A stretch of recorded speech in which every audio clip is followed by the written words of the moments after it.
Television से जुड़ी कुछ रोचक बातें। तो चलिए देखते हैं क्या हैं वो रोचक बातें। टेलीविज़न को विज्ञान का एक अद्भुत आविष्कार माना जाता है। इसका आविष्कार J.L. बेयर्ड ने 1925 में किया था। टेलीविज़न को हिंदी में दूरदर्शन कहा जाता है क्योंकि ये दूर की वस्तु की चलती हुई इमेज हमारे सामने प्रस्तुत करता है। वास्तव में टेलीविज़न की स्क्रीन पर सिर्फ इमेज ही होती है जो इतनी तेज़ी से बदलती रहती है कि हमारी आंखों को ऐसा प्रतीत होता है कि ये चल रही है। दोस्तों, पहला टेलीविज़न स्टेशन 1928 में अमेरिका में लगाया गया था और दुनिया की सबसे बड़ी प्रसारण कंपनी BBC ने 1930 में प्रसारण आरंभ किया था। 1960 में पूरी दुनिया में लोगों ने 100 मिलियन से भी ज़्यादा टेलीविज़न खरीदे थे। टेलीविज़न शब्द का सबसे पहले इस्तेमाल 1900 में रूस के वैज्ञानिक कॉन्स्टेंटिन परस्कई ने किया था। 1936 तक टेलीविज़न में 12 इंच का स्क्रीन होता था और टीवी के साथ बड़े बड़े उपकरण भी होते थे। इंडिया में टेलीविज़न का सबसे पहला प्रसारण दिल्ली में 15 सितंबर 1959 को किया गया था।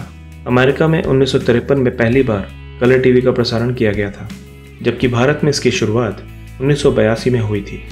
1970 तक ब्लैक एंड वाइट टेलीविज़न ही चलता था, लेकिन 1972 तक आते आते कलर टेलीविज़न ने बाज़ार में जगह बना ली थी।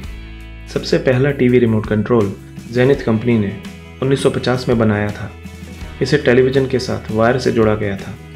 शुरुआती टीवी में कैथोड रे ट्यूब्स यानी CRT का इस्तेमाल होता था, जिसकी वजह से ये बड़े बक्से के आकार का और काफ़ी भारी भी होता था। मगर आजकल LCD, LED और प्लाज्मा के स्क्रीन होते हैं जो काफ़ी पतले होते हैं। टेलीविज़न प्रसारण की फ्रीक्वेंसी VHF 174 से 216 मेगाहर्ट्ज़ और UHF 470 से 806 मेगाहर्ट्ज़ होती है। आज के समय में अकेले अमेरिका में ही लगभग 300 मिलियन टीवी हैं। अपोलो 11 मिशन पहला टेलीविज़न प्रोग्राम था जिसे 1969 में प्रसारित किया गया था और जिसे 600 मिलियन लोगों ने देखा था।